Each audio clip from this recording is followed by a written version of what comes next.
We are Rebecca and Fiona here in Miami Music Bitch. Week. We know the work behind, like actually performing at a show. So we're often very interested in like how big the capacity is, what kind of sound, how is the dance floor build up. You know, Visuals. we think about the visuals, we think about everything. I think everybody does, but I mean we know about the process, so We maybe know how to like change everything because we made events before. So yeah. we're just very involved in everything, and we're control freaks as well. Yeah, our creative process is very different for each project or each song like we make, because since we're on the road all the time pretty much, we have to create stuff away from the studio, and we try to often finish stuff in the studio. So it's very different. I mean, But we take inspiration from everything we experience and all the people we meet, and like we're just gathering experiences, and then we're expressing ourselves in music. So it's quite simple. There's never like a push. We never have to struggle or anything. It's very natural. But Yeah. we're very into doing everything ourselves, not letting anyone, because we really wanted to be ourselves and everything, so we can stand for it. We just bring our laptops with our software, and then when we come back to the studio, headphones, yeah, headphones and laptops. and sometimes we have a little microphone, like a USB But microphone. otherwise, we just use the speakers in the computer to record scratch vocals. And then when we come back to the studio, we put all our we have a lot of hardware and real instruments that we add to the music and finish it. Like we never dived into like just a writing session kind of like that. Only once with a guy called Kurt in New York, and that was really fun, just writing a song with someone you don't know. But we before we did it, we went on a date, because we would never like to make music with someone we don't know. We want to have a vibe. And we wanted to have a purpose, like why should we do a collaboration? What can we give to you, and what can you give to us, and what can make it a better track? You know, we don't want to do it just because a record label wants it, or because it's another hip artist that people want us to be like. So yeah, it has to have a purpose, a real purpose for us. We're really just inspired by everything. We never need to be inspired. We've never had that issue. Maybe it's gonna come, so I'd knock on wood. But we never asked for inspiration. We're exploding. But also actually. we meet so many like interesting people And weird people. and we see sad people and drunk people.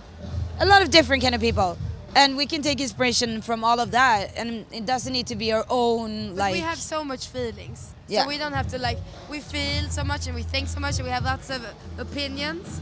So it's never like, we're not boring guys in the studio, you know? Yeah, we're full of it. We like to be really comfortable. We like to And be then we like to comfortable, have a lot of sexy, things- Yeah. but we also really like to have matching outfits, because that makes us look so much more prepared than we really are. Like this, we were really not prepared because our tour manager forgot to wake us up. It's like in a half an hour we had to pack all our bags and be photo ready in a half an hour. And then it's very simple if you just put on yesterday's outfit and it's matching, you know? Even it has stains on it and a little, you know. We don't care as long as it looks cool and we're comfortable. Yeah. That's the most important. We can't live without our EMS synthesizer. We put it in our latest video, the Candela video. It's a really, really old, It's not that we're using it a lot, we just like to look at it because And it's touch such a it. beautiful thing. But I mean, I obviously have a hard time living without my computer, because that's the thing we use to create our sets, our music. Yeah, I mean, the computer is pretty much everything we need to work. And we can be like super, super tired. And then when you go on stage, I mean, you're almost not alive.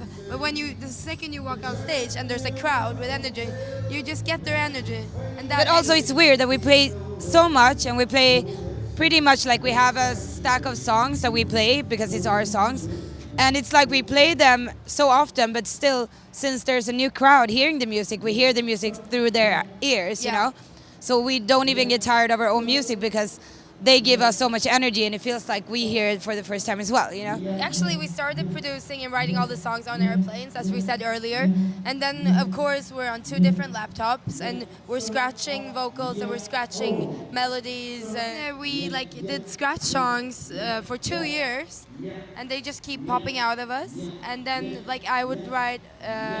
I would make a beat and write maybe a chorus, and then Rebecca would take over and put on produce some production, and then write some lead vocals, and then It's a very like each song is made in a different way. We don't have a structure. It's never like we meet in the studio 9 in the morning to create this kind of track. It's always like, oh, I made this awesome, blah, blah, blah.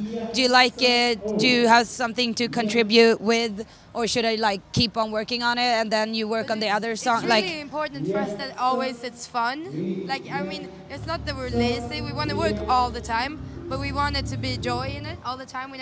We don't want it to be pressure, because then, so the whole process is if we don't feel like working on one track, we will just jump over to something else. And if we don't finish one track, it's okay. Like maybe it will develop in 3 years or something. And it's very free, I guess. We make music for ourselves. Yeah. To start with. Like we don't make music for other people or to make money or blah, blah, blah. All of that just came with it and we're super happy for it.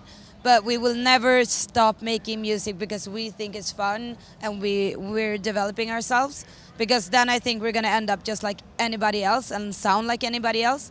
So that wouldn't make any sense for us. But like, on this album, last album we sent the productions over for mixing for another guy, but this time we decided to do it together with the mixer, my boyfriend. Very convenient. Very Nazi, so we can sit and watch him. Like do so nothing goes in the wrong direction. Because we're control freaks, like obviously, but in a fun way. So yeah. I guess like there's not a single inch in the album that we haven't like decided the minimum on it. So we actually just developed or heard a new like singer and producer, Max Elto. Really good. From Sweden. We didn't know. He sounded super cool. And we have a friend called Axel Boman that plays like more techno and Axel deep. Boman, you like He's that. really cool. And then we have Naus that we're touring with right now. They have like so many great tracks, and they're super fun to tour with. We love to tour, and it's my little brother, so I'm promoting my little brother. But and then there's Panda the Panda, her boyfriend, and then there's her mom, Marianne Shia. Super awesome mom. She has this theater, and my father makes really cool dubstep, even though he's pretty old, you know. And your boyfriend Carly, the one we worked pretty my much. grandfather was in movies, stuff like that. He's dead now, but he's a really cool guy. Yeah. Yeah, he has a star on Hollywood, actually. Yeah, my mom is a journalist. Hello, this is Rebecca. And Fiona, you're watching the Grammy Pro.